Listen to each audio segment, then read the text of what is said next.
Geno, can you explain what happened in the first quarter, how they came out that fast and played that well?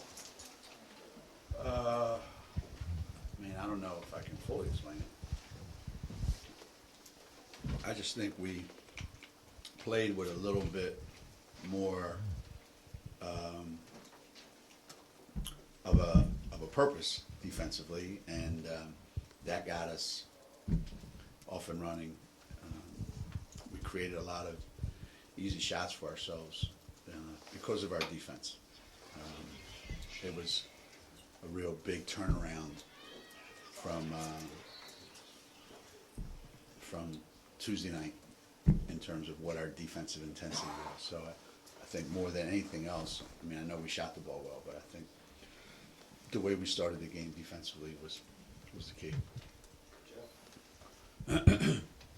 Geno, could you talk a little about Kia Nurse's performance tonight? I know she has had some struggles early on, and what you saw tonight that went so well. Yeah. Excuse me. I thought she did a lot of, the numbers of how many shots you make. That's easy.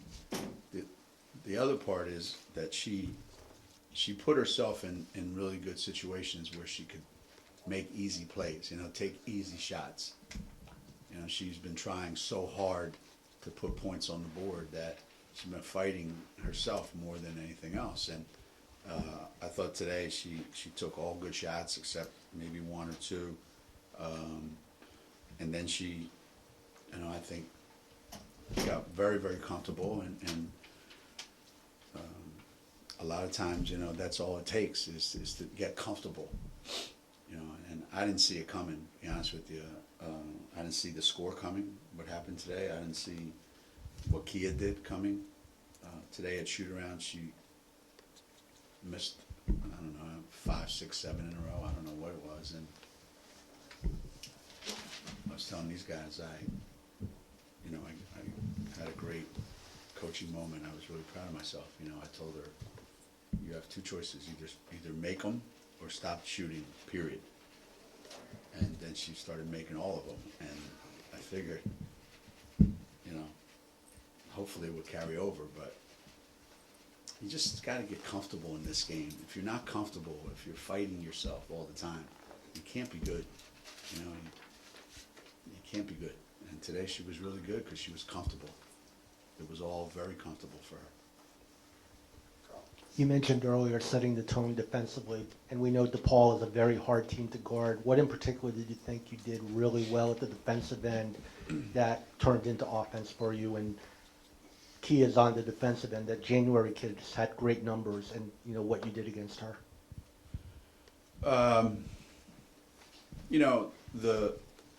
The difficult thing about playing teams like DePaul is they try to get two shots. They try to get a layup and they try to get a three. And the worst thing you can do is get caught giving up both. You're not good enough at defending their cuts, and you give up layups, and then they got you chasing them out to the 3-point line, and you're giving up threes. And I thought we started the game saying they're only going to be able to get one of those things. They might get some layups on us, but they're not going to get any easy threes, any easy looks. And for the most part, when the game was being decided, they didn't. I thought the game plan that we had, the players followed it, which is not normal. They actually did what we talked about doing, and they did it perfectly. And it just snowballed. If DePaul can't score, they can't get into their pressure. And that's a big part of what they do. So I think we eliminated a few things just by not giving up open shots. The starting December, a challenging schedule. What does this do for this team going into, kind of the meat of your schedule? I always take with a young team like this and an experienced team somewhat, I always take like a wait and see attitude. I never, I told them we played 20 minutes of really, really exceptional basketball tonight, the first quarter and the third quarter. The other 2 quarters, to me, they were just, nothing. So we played 20 really, really good minutes against a quality team. Is 20 really good minutes of basketball going to be enough to beat Texas and Notre Dame and Ohio State and Maryland and those teams? I don't think so. So the trick now is for us to show up Sunday and play something more than 20 minutes of really good basketball. So it was a start, and that's what I said to our team. Today was a start in what kind of team we want to see. We talked about a lot of things after that Chattanooga game. I mean, this is a special place in women's basketball, Gamble Pavilion, and people come out here to see something special, and you don't want to put it on your players, but it's their obligation somewhat to make the trip worthwhile. So you can't go out there and look like a high school team that they could just drive down the street and see in their hometown. They got to come here and see something special. And for the majority of tonight, they did. And that's what Connecticut basketball always was. And that's what it needs to be all the time. And I think more than anything, that felt good, to see that, to see that reaction when we play like that. It's pretty special when we play like that. You guys haven't been able to get out running as much as you probably would like. What was it? I know DePaul's style led to that. Right. But just what important was it for this group to kind of get back to playing that type of style? Well, we said today was going to be completely different than the Chattanooga game where, Jim was going to use up the whole 30-second shot clock. And Doug,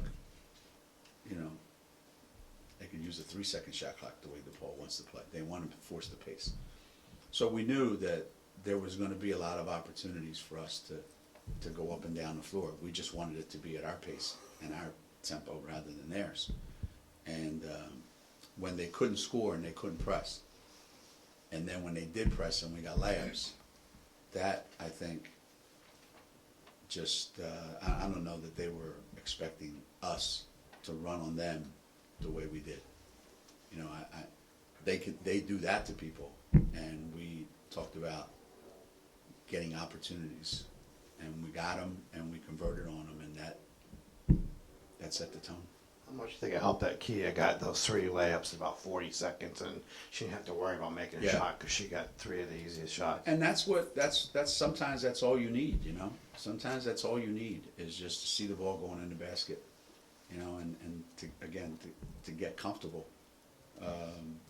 We were talking to Crystal about the same thing. She came in and, she hasn't played, she hasn't practiced, and her first 3 or 4 shots, she's just launching threes, and I said, to see the ball go in the basket, get a layup, get to the free throw line, do something other than just, you got to get comfortable, and you got to feel good.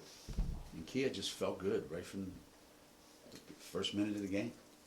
Collier has been one of your impact players so far. Just talk to me a little bit about her progression from last year up until this season right now.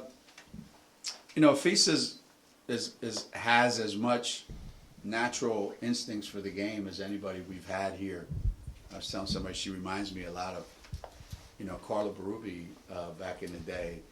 A little bit unorthodox, a little bit undersized maybe for what we're asking her to do, her and Gabby, but she just has a knack for, the ball finds her, and somehow the ball finds the basket when it's in her hands. And the difference between this year and last year is she's going to get all those minutes this year, as long as she plays hard.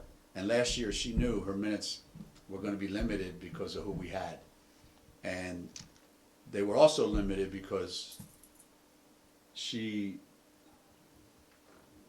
at times last year, actually a lot of times last year, she lives in a different world than the rest of our team does while we're playing the game. There's Gamble world and there's Fisa world out there somewhere.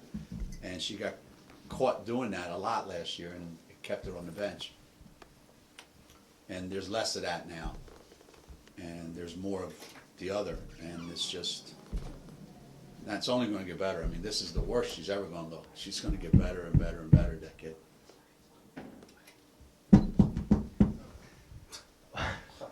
We were talking about Ohio State. Did they lose? They were down 2 with 11 seconds left. I think they tied it up. They tied it? Just your thought of getting crystal clear through the protocol, and I know she hasn't played or practiced for a while, but what you saw from her tonight. I saw that maybe she shouldn't have been cleared, watching her play. It's not easy coming back when you haven't practiced, especially for a young kid.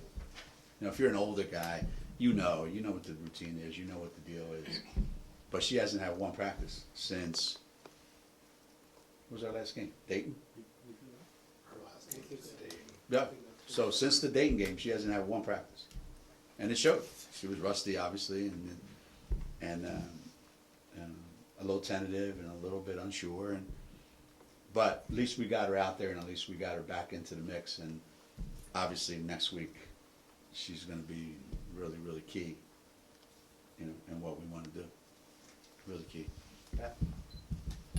Any concerns that complacency might set in after beating a top 15 team by this much with the games you've got coming up in the next? Nah. I mean, well, I don't want to say nah, there won't be. There could be, because we're not a very mature group of people when it comes to, yeah, we've been in this situation a lot while we were in college, so we know how to handle this. They have it, I equated it to like, they had it so easy last year, every one of these guys. Because if they didn't feel like playing, if they didn't show up, if things didn't go their way, if they wanted to pout, feel sorry for themselves, it didn't matter. The score would change a little bit, but not much. And now this year, every single thing they do, every minute of every day, matters so much that you wonder, can they keep holding on to it? Like today, we did. Sunday, I hope so. Wednesday, I hope so. But I'm not, 100% convinced, so there's no guarantee, like the past couple of years, that, yeah, we got this. So it's a wait and see, it's a process, and, I just don't want to take any steps back. I don't know how many steps forward we're going to take, but I just don't want to take any steps back, and we'll have to make sure that we address that. Anybody else? Texas last year did a really good job of keeping you guys from getting out in transition. How different do you think that game could look style-wise? Yeah, it won't be like today, I don't think. I mean, they're so much bigger than DePaul. They're so much more athletic. Their style of play is so different than what DePaul does, and it's going to be a much different challenge. And we may not be able to rebound the ball as well. We may not be able to force as many turnovers, and we might have to attack them more with our half-court offense than we did today.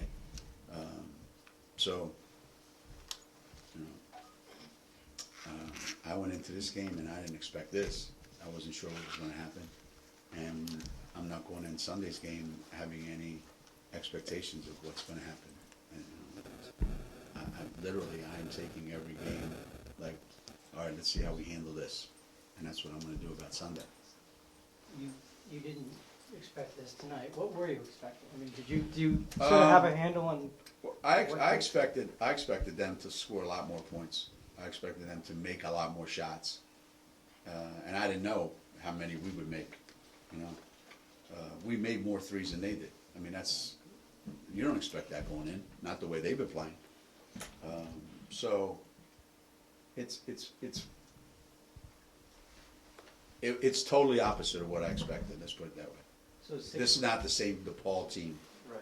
that we've seen the last couple of years. 6 games in, now, do you feel like you have a handle on No. on these guys?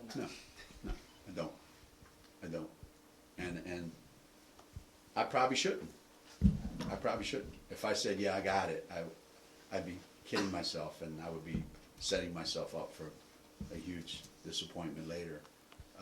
So yeah, I'm not there yet with them, and they know it. And the big thing is they're not there with each other yet. Like they're like, what are we doing? We good? Like, there's still some of that which I think is good at this time of the year. I think it's really good. Hopefully it keeps us on our toes a little bit.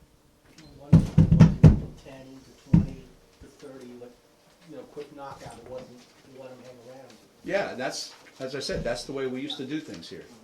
It's funny, I said to Marissa before the game, I said, watching the introduction, on the video, I said, man, I remember when they used to play this thing, and the game would start, we'd run off 15-0, and there'd be timeout, then the next timeout, we'd be up 25, and teams would just be stunned. And then sure as hell, the first quarter was exactly that. But I didn't expect it.